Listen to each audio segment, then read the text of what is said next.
Hi అండి, welcome back to our channel. నేను మీ రమ్య. అందరూ ఎలా ఉన్నారు? బాగున్నారా? ఇది వచ్చేసి సండే రోజు వ్లాగ్ అండి. సండే రోజు అయితే మా బావ బోటి తెచ్చాడు.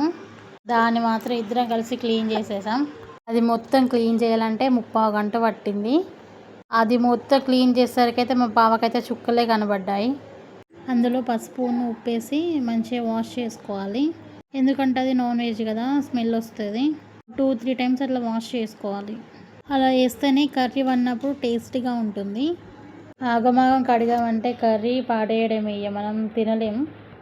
అందుకే టైం తీసుకొనైనా మంచిగా వాష్ చేసుకోవాలి. నేనైతే ఒక 2-3 టైమ్స్ అలా కడిగాను. అందులో పసుపు వేసాను కాబట్టి పచ్చగా వచ్చాయి వాటరు. చూడండి ఫ్రెండ్స్, ఎంత నీట్గా కడిగాము. ఈ కర్రీ అంటే మా బావకు చాలా ఇష్టం. మా బావ కోసమైనా నేను తెమ్మన్నాను. నేనైతే ఈ కర్రీ కుక్కర్లోనే చేస్తాను. ఎందుకంటే అది ఉడకడానికి టైం పడుతుంది కాబట్టి. కుక్కర్లో అయితే 5-6 విజిల్ అయితే అయిపోతుంది.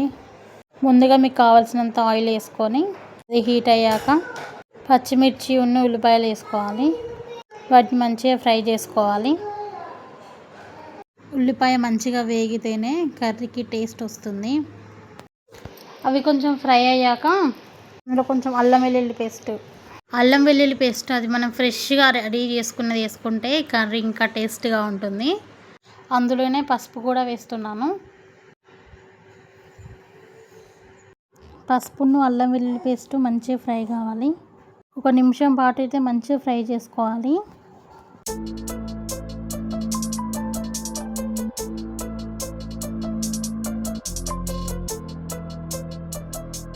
మనం ఫ్రెష్గా కడిగిన బోటి కర్రీని అందులో వేయాలి.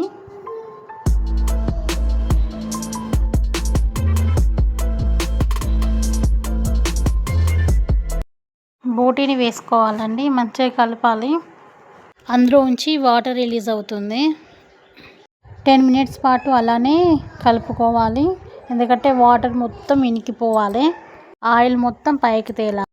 అప్పటి వరకు మనం అలానే ఫ్రై చేసుకుంటూ ఉండాలి.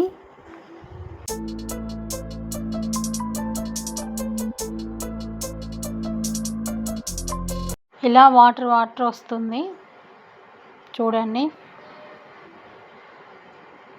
ఇలా వాటర్ అంటే మొత్తం ఇనికిపోవాలి.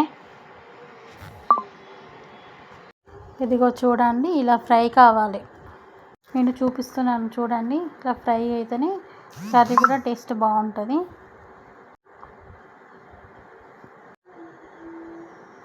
అందులో మీకు సరిపడా కారం అండ్ సాల్ట్ వేసుకోవాలి. నేనైతే గంటలో సగం అయితే వేసాను కారం. అది కారం అయితే బాగా ఏమి ఉండదు, అంటే పిల్లలు ఉన్నారు కదా, కొంచెం స్పైసీగా తినలేరు.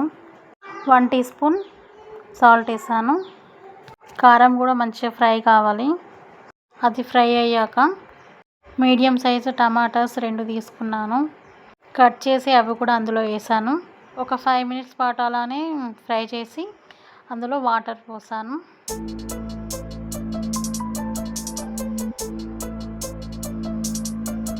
అంటే మనకు కర్రీ ఉడకాలంటే చాలానే పడుతుంది టైం. అందుకే వాటర్ కూడా ఎక్కువనే పోసాను. కావాల్సిన వాటర్ పోసి కుక్కర్ మూత పెట్టేశాను. ఒక 10 విజిల్స్ ఏమో వచ్చింది. కర్రీ ఉడకలేదు. అది ముదిరిన మాంసం కావచ్చు, అందుకే ఉడకలేదు. మళ్ళీ 5 విజిల్స్ పెట్టాను. అది మొత్తం దగ్గరికి అయ్యాక అందులో కొంచెం ధనియాల పౌడర్ అండ్ కొత్తిమీర వేసాను. చాలా సింపుల్గా చేసుకోవచ్చండి కర్రీ అయితే. మా వారికి అయితే చాలా నచ్చింది, చాలా ఇష్టంగా తిన్నాడు.